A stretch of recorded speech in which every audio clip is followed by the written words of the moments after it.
Okay, so once again, I wanted to tell you guys, please join me on Gab as well as Minds, but first and foremost on Gab.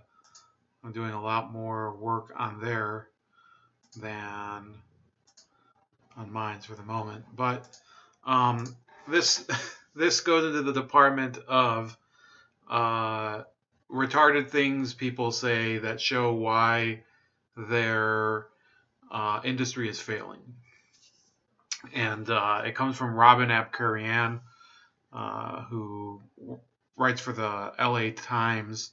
And she says, can you admire Louis Farrakhan and still advance the cause of women? Maybe so. Life is full of contradictions. Now, I want to say that one of the problems with this might not be her fault, which is that apparently um, the LA Times put the headline on some of its links as, can you admire an anti-Semite and advance the cause of women? Maybe so.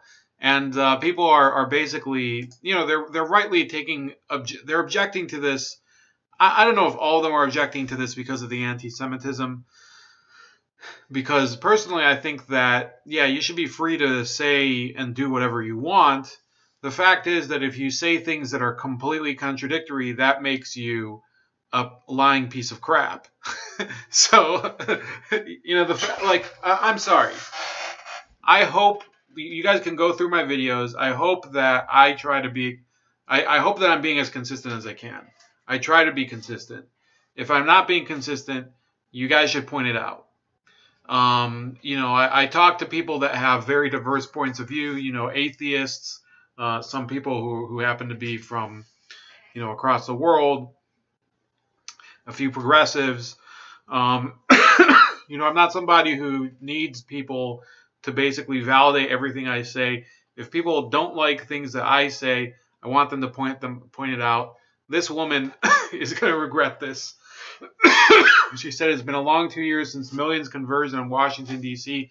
for the Women's March, an idea that grew out of a suggestion to Reza Shook, a Hawaii lawyer and educator, spontaneously made to some friends. Now, what she doesn't mention throughout the rest of the article, I'll get to that. Like many Americans, she was shocked that Donald Trump, who had been accused by more than a dozen women of sexual assault and who boasted that he could grab any woman he wanted by the genitals, had attained the highest office in the land. This was a man who ragged on immigrants and bragged that he could get away with shooting someone on Fifth Avenue. This is more crap. So basically, what you're going to see in this article is somebody who is obsessed with something that Donald Trump says, but will be willing to let go things that Louis Farrakhan says. And basically, the response that could be given to her is, is it possible? So can you admire Donald Trump and still advance the cause of women? Because the fact is, Donald Trump has done some good things in terms of policies with regards to women. Okay, he's locked up a lot of sexual predators. For those of you that know, a lot of child sex predators. So that's something that people don't really want to talk about. And he's appointed a number of very senior officials that are happen to be women, including his new Homeland Security Secretary.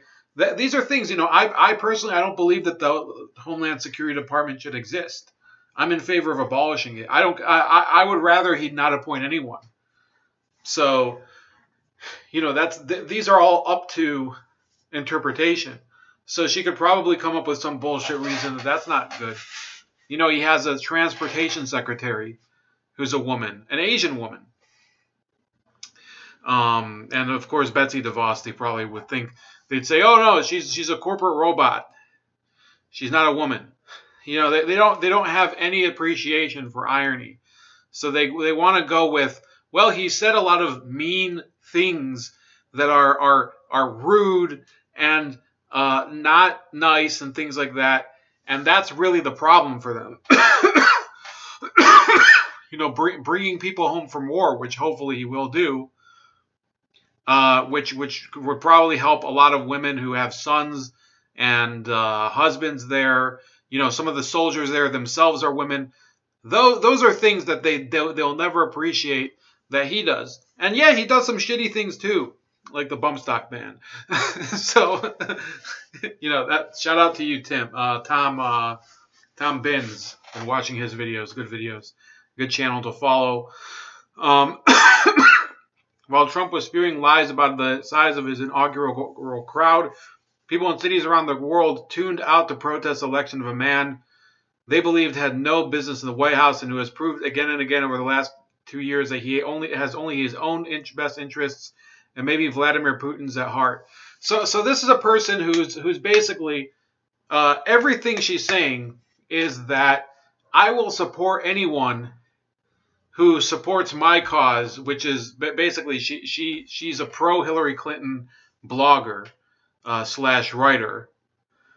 So long as they hate Donald Trump, even if there's somebody who supports the Farrakhan movement. Now, I have no problem if somebody wants to fully commit, become a Farrakhan supporter, a Nation of Islam believer. If they want to do that, I think it's their choice as well. But you shouldn't be in the Women's March because Farrakhan says some disgusting crap about women too. She says the march was a stunning success. I didn't know that then about the behind-the-scenes machinations among the women who had taken control of the march and were working to harness its momentum to create a national organization dedicated to advancing the rights of women and the LGBTQ community. But accusations of anti-Semitism against some of the organizers began to percolate. It seemed that the controversy might even threaten the legitimacy of the nascent organization.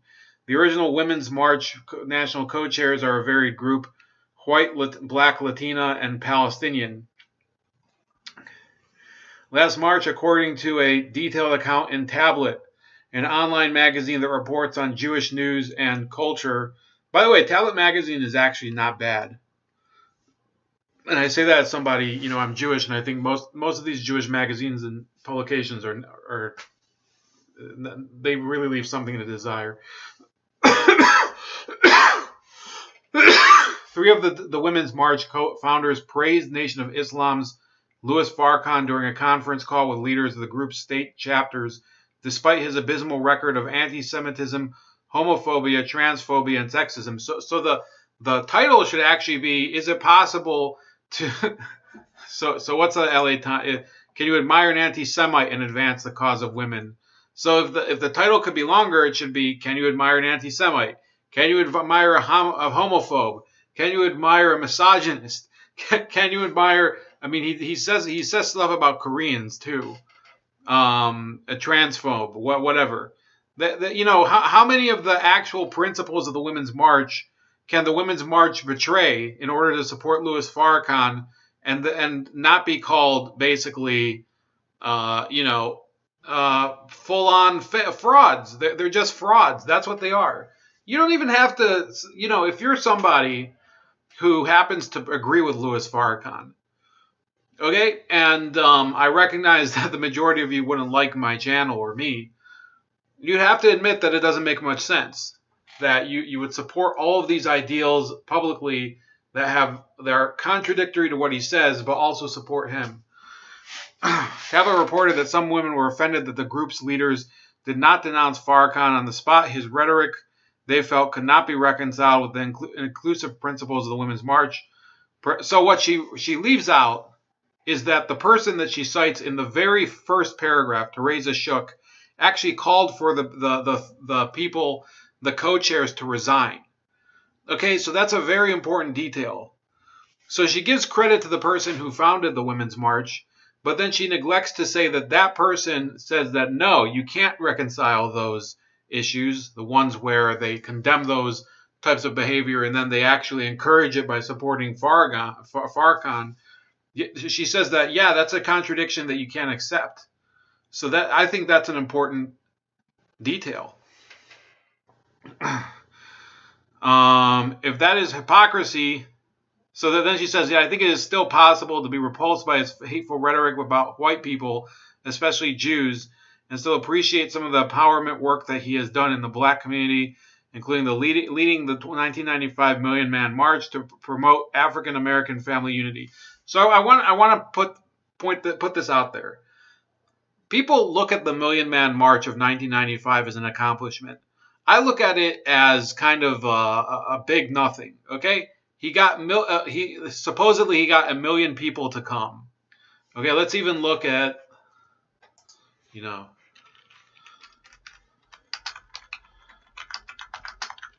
how many people actually came. Okay, if we want to talk about crowd, so it says estimated the crowd size to be about 837,000 members, whatever. And they actually had to hold a Million Woman March with 500,000 people. So it's a bunch of nonsense. Okay, I will go on the record and say that things like the Million Man March are they don't mean shit. Okay, the 1995 March. Good for these people who came to Washington and stood there and ended up changing what? What did they change? What happened? What big effect did Farrakhan's march have on the world? Nothing. It's a bunch of bullshit. This is why people like this writer and people who support Farrakhan should probably look at these marches and say, well, in reality, all we did was mill around and be a symbol of what? Nothing. Because we didn't end up doing anything about it. Did any laws get changed? No. Did any major program get started? No. And in fact, some people would say that, what is it, almost 25 years later, when the Million Man March happened, I was 10 years old. Almost 25 years later, some people would say, and not me among them, that the black community might be worse off. Okay? It's a thought. So then she says, if that is hypocrisy, there's plenty to go around. How about all those Trump admirers who overlook his constant and casual expressions of racism, or his more pointedly racist calls to execute 5 young men of color, later exonerated in the rape and beating of a Central Park jogger, whom he described in 4 full-page newspaper ads as roving bands of white wild criminals? That is not hypocrisy. Hypocrisy would be to claim that those people are innocent while still supporting him and agreeing with it. That's not hypocrisy. Okay, hypocrisy is when you promote a certain set of values, but your actions indicate otherwise. That's what hypocrisy is. This is not an intelligent writer. Unfortunately, it took far too long for the Women's March organizers to respond to the anti-Semitism accusations. They did so haltingly at first, and then finally, when criticism had reached a crescendo, in a full-throated statement in November by one of the national co-chairs, Linda Sarsour, the Women's March exists to fight bigotry and discrimination in all their forms, including homophobia and anti-Semitism. So the thing is that nobody was calling them to account for homophobia, which maybe they should have, because, and I don't care about homophobia. I just want to put it on the record. But what's his name? Farrakhan has a lot of homophobic statements. And the Women's March claims to fight homophobia. But nobody had accused them of homophobia. And to lift up the voices of women who are too often left out, Sarsour wrote on the March website, it's become clear amidst this media storm that our values and our message have too often been lost. That loss caused a lot of harm and a lot of pain. We should have been faster and clearer in helping people understand our values and our commitment to fighting anti-Semitism. We regret that. After reading the tablet story, I came away feeling that anyone who tries to harness a grassroots movement like this, a prairie fire sparked by one woman talking to her friends in Hawaii, is probably on a fool's errand. So again, she's missing a very important detail, that same woman from Hawaii has now called on the Sarsour and the other 3 co-chairs to step down. So she's basically violating a lot of basic, fundamental, journalistic tasks, which is to actually report the story as it truly is happening, not as you want it to appear in your mind. Why spend energy creating a national infrastructure that replicates the work of so many venerable organizations that are already working toward the same goals? This may be heresy, but I'm not sure we need another national organization to promote the rights of women. Maybe we do need an organization to facilitate the logistical challenges of an annual civil rights march that will serve to remind us that the work is not done, that women have yet to achieve true equality. So in one of her tweets in response to the avalanche of criticism, she claimed, "This is a misrepresentation of what I wrote. I question the very need for such a women's organization. I believe it is possible to work to advance women's rights and also foolishly embrace a bigot." No, that's not what she actually says right here. We do need an organization to facilitate the logistical challenges of an annual civil rights march. So then she says, but the real work, the work of changing and, yes, revolution, is done on the ground, community by community, voting precinct by voting precinct, long after the marchers have melted back into their own lives. Exactly, which is why I want to remind you that Linda Sarsour and Tamika Mallory campaigned in 2018 for Democratic candidates. Okay, so you don't know what the hell you're talking about. In January 2017, I flew to Washington to cover the march in a plane jam-packed with women and girls flaunting pink pussy hats. 3 generations of women in my family converged for the demonstration. It was one of the most inspiring public events I'd ever attended, on par with the inauguration of President Obama in 2009, a torrential display of high spirits, patriotism, and idealism. In November, I dare say, we saw the fruits of the original Women's March on Washington, and it was a sight to behold. Record-shattering numbers of women sought and won public office, from the local level to the national level. In record numbers, women voted for candidates whose values align with ours, flipping the House of Representatives from Republican to Democrat, thereby putting a desperately needed check on the malign policies of President Trump. While organizers of the Women's March battled over who said what to whom about Jewish people when, and the merits of a noted anti-Semite, American women stood up by the millions and changed the country. For that, everyone involved in the Women's March can take a bow. No, that's a bunch of nonsense, and I'll tell you why. They voted in a party to the House of the Representatives that it essentially has already caved on a number of issues that supposedly were important. The pay-go rule, which I covered a couple of days ago, that puts a huge damper on what a lot of the big changes, the quote-unquote revolution that she was talking about. Another thing, the Democratic Party is now actively supporting keeping troops overseas and in foreign conflicts that the Republican Party wants to withdraw from. So they've actually betrayed a number of the values that the Obama administration had promoted when it was coming into office, and subsequently betrayed. So in reality, what they're doing is they're supporting an institution. They're not supporting a set of values. They're supporting an institution. They're not supporting any real current towards a cohesive policy. Okay, the Women's March is an institution already. It's institutionalized within 2 years of its creation, and that's why I think that you can see that people are basically abandoning it. They're abandoning people like her, and you can see people responding to her. Let me see if the original one comes through. So people are like, what's anti-Semitism when the trains are running on time? That's a joke about Hitler and Mussolini. People are saying, have you done any research on the Women's March leaders in the past year? 1, they have themselves tweeted clearly anti-Semitic things. 2, Farrakhan is homophobic and transphobic, not just anti-Semitic. 3, there is a lot of evidence they hire Nation of Islam for security. So on that, I want to see more proof of that last charge, because I'm not quite sure of it, but there are people who have come forward and said it. So, and